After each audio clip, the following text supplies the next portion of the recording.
Hello boys and girls, welcome to this presentation. In this presentation we're going to talk about Unit 5. The key point here is talking about describing translation. You can describe a translation using a column vector. The column vector for a translation, 3 squares right, 2 squares down, is like this. Now, the top number is the column vector gives the horizontal movement, and the bottom one gives the vertical movement.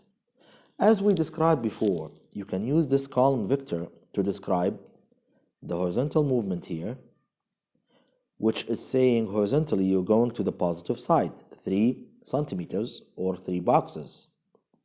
And then this one is describing the vertical movement, in which it's saying you're going to the negative side on the vertical line or the vertical axis.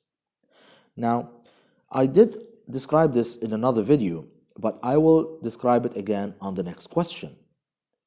So please focus and let's check the question together. Question 8. Describe these translations using column vectors. Now, as you can see here, we have translations or movements from a place to another. Now we're going to describe them using the column vector.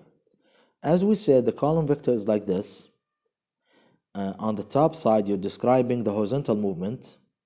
It might be positive, it means you're going to this side. And if you're going,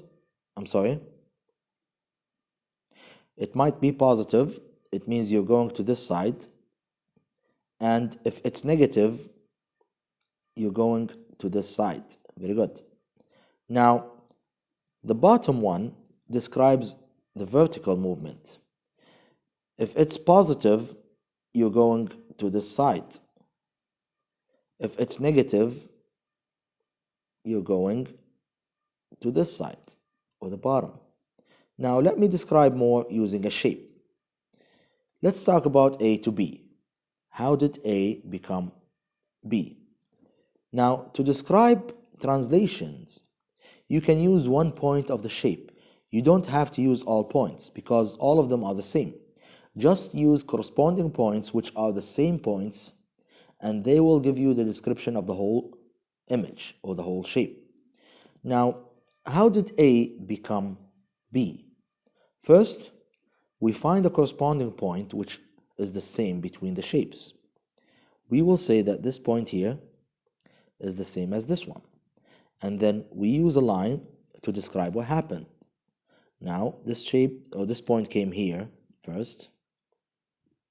And remember, you have to describe the horizontal and then the vertical movement. Now, it came here and then it came here. Now, to describe this, we use a vector. Now, the vector is like this. We open a bracket.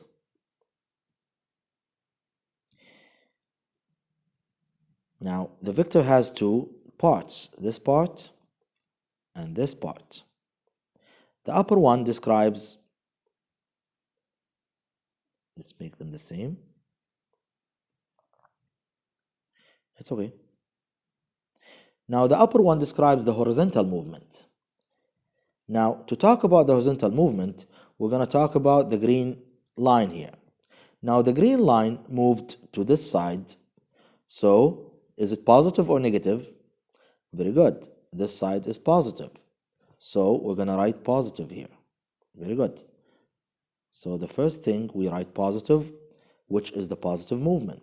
And then, how many boxes did it move? It moved 1, 2, 3, 4. So, we write 4. Very good. So this is how we described the horizontal movement. We said it moved 4 times on the positive side. Very good. And then the lower one or the lower box describes the vertical movement, which is the orange line. Now the orange line, it moved from here till here. So it moved 1, 2, 3. And it went down. So it's the negative part. So first we write negative and then 3 times. So it means that it went 4 boxes on the positive horizontal side, and then 3 boxes or 3 centimeters on the negative vertical side. And this is how you use a column vector to describe translation. So the upper part here describes the horizontal movement, and the lower part here describes the vertical movement. The positive sign means you're moving to the positive side, and the negative sign means you're moving to the negative side. Now, for question B, C, D, E, and F, you can answer them by your own. First, you describe the horizontal movement, and then describe the vertical movement. And don't forget to use the signs to describe the side that you're going to. Thank you very much for watching. See you next time.